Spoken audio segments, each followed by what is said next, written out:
With Karl Anthony Towns having an off night, we get to see the dynamic duo of OG Anunoby and Mikal Bridges lead us tonight to get a W against the Portland Trailblazers.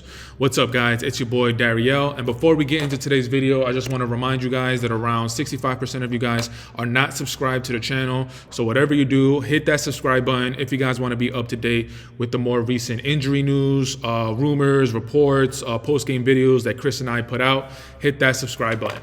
Okay, so to start off the game, you can tell that the Knicks took the Portland Trailblazers for granted. They didn't really show up as far as effort, but I am super happy that in the second half, specifically in the third quarter, Coach Tibbs must have really just got on their backs about defense and really playing with effort, because once that third quarter hit, the defense was on. It was just at an all-time high. You see Mikal Bridges putting his hands in passing lanes, OG Anunoby getting steals, and everybody was putting in a lot of effort. And it kind of got me to think about, what was it, 2 weeks ago now, where we got back-to-back losses against the San Antonio Spurs and the Charlotte Hornets. Those two wins should have absolutely been wins. And if we lost tonight, that definitely would have got me to thinking a little bit. But I'm just super glad to see that we were able to pick up our effort, specifically on the defensive end. And like I said to open up the video, Karl Anthony Towns didn't have a good game. And with Jalen Brunson being out, everybody's looking for Karl Anthony Towns to move into that #1 slot. But Karl Anthony Towns, it seems like he's just dealing with some lingering issues, specifically that knee. He's still dealing with that sprained finger. But this is why you have an OG Anunoby, and this is why you have a Mikal Bridges on your team. And let me say that OG Anunoby, ever since Jalen Brunson has been out with that ankle injury, OG Anunoby has been showing me and has been impressing me so much with just his offensive repertoire. I don't think any of us Knicks fans really knew how good of an offensive player OG Anunoby really is.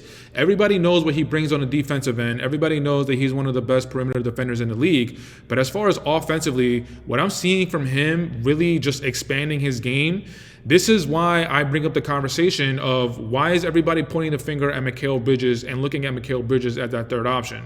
Why isn't OG Anunoby in the conversation at least? OG Anunoby should be inserted into the conversation for being the third option at minimum. And Jalen Brunson, during the game, the camera was panning on him and you were able to see him cheering on his guys. But I'm really interested to see, when Jalen Brunson comes back, I'm really interested to see how he kind of navigates the game. I'm wondering to see if he's just going to revert back to old ways and just look to play pick and roll with Cat or pick and pop with Cat. Because with Jalen Brunson's time being out the last, I don't know, maybe 7 games, I wonder if he sees anything different, specifically with OG Anunoby. Maybe he's seen something that he's able to insert OG Anunoby and implement him a little bit more in the offense. But going back to this game was just a game of runs. Like I said in the earlier part of the video, it looks like the Knicks didn't come out with a great effort against the Portland Trailblazers.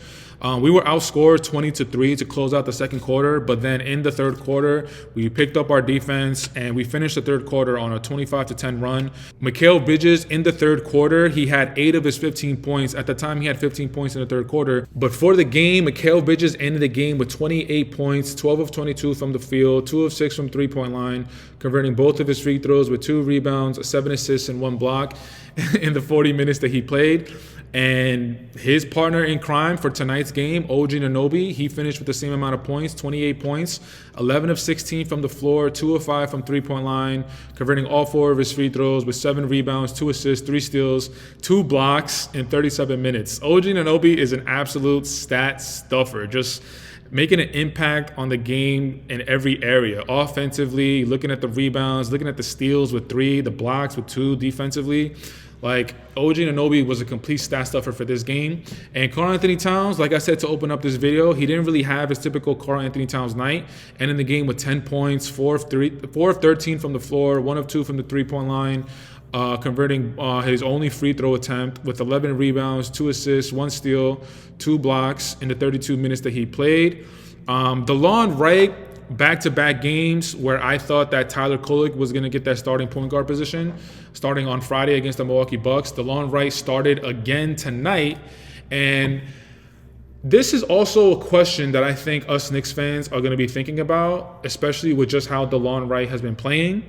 Tonight, the box score for DeLon Wright wasn't eye-opening. It wasn't an attention grabber. 7 points, 3 of 6 from the floor, 1 of 2 from three-point line, with 4 rebounds, 2 assists, 2 steals, 2 blocks in the 35 minutes that he played. But I am wondering if Coach Tibbs, I'm wondering if he's just going to consider DeLon Wright for that playoff spot as far as the rotation.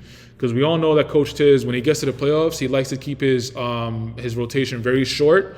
It's usually 8 men. And then that 9th spot, which I thought it was going to be between Landry Shamet and Cam Payne.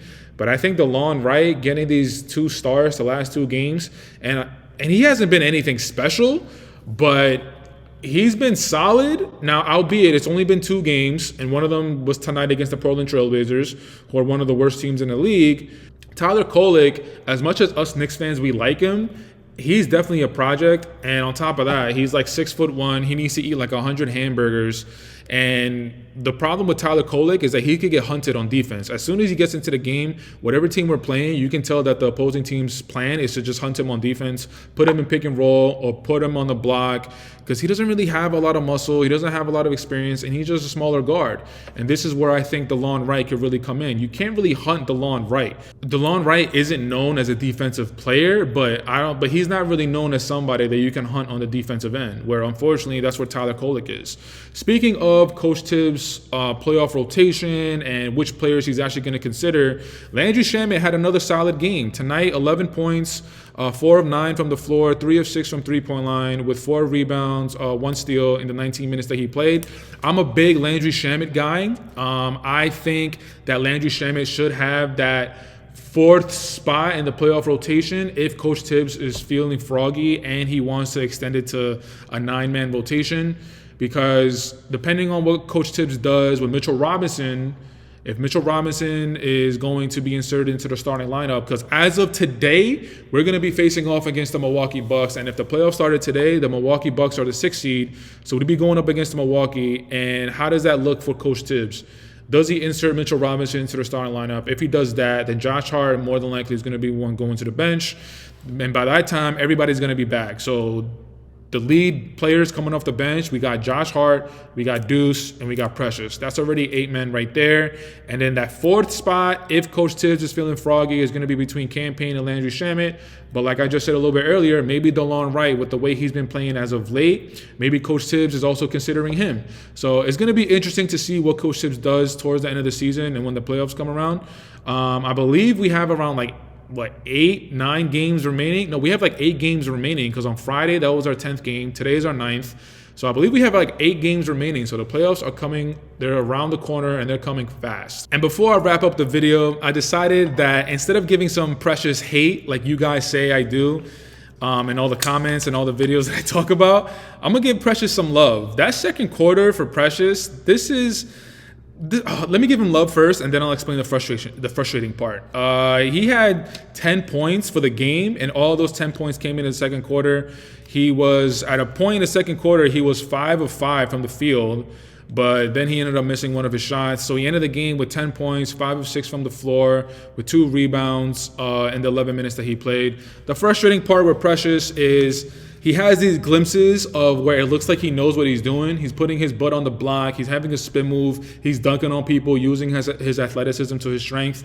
And then there are moments where he's just completely not able to catch the ball, where he's throwing the ball out of bounds, where he's setting offensive screens, but he's getting called for an offensive foul. So that's my frustration with Precious. He can play basketball. Everybody knows that. But the thing with Precious is it's always like he takes 1 step forward and he takes 3 or 4 steps back. That's my frustration with Precious. But just for this little segment, I'm just going to highlight the positives. Precious, you did a really good job in today's game. I really liked what I saw. And hopefully you could keep it up. Probably not. But I also want to let you guys know that I'm going to be coming out with a video talking about Jalen Brunson's progression from his injury. In the middle of the game, around halftime or the beginning of the third quarter, Jalen Brunson talked about his progression with that ankle injury, talking about being upgraded to basketball activities. So I'm going to come out with a video talking about that, so stay tuned for that. But for this video, I'm going to wrap it up right there. I'm going to keep it short and sweet. So, guys, thank you so much for checking out this video. Leave it in the comments. Let me know what you guys thought about the Knicks' effort tonight against the Portland Trailblazers. Let me know what you guys thought about the dynamic duo of Mikal Bridges and OG Anunoby. Are you guys as impressed as I am with OG Anunoby and just the way his offensive game, and it looks like the way he's blossomed, especially with Jalen Brunson being out these last few weeks? Let me know what you guys thought about Mikal Bridges coming up big. Let me know if you guys have any worries about Karl Anthony Towns, him not really showing up tonight. But until next time, you guys know the drill. You guys know the vibes. It's New York or nowhere. Queens get the money. It's New York, baby. Playoffs are right around the corner. Let's get it. I'm out. Peace.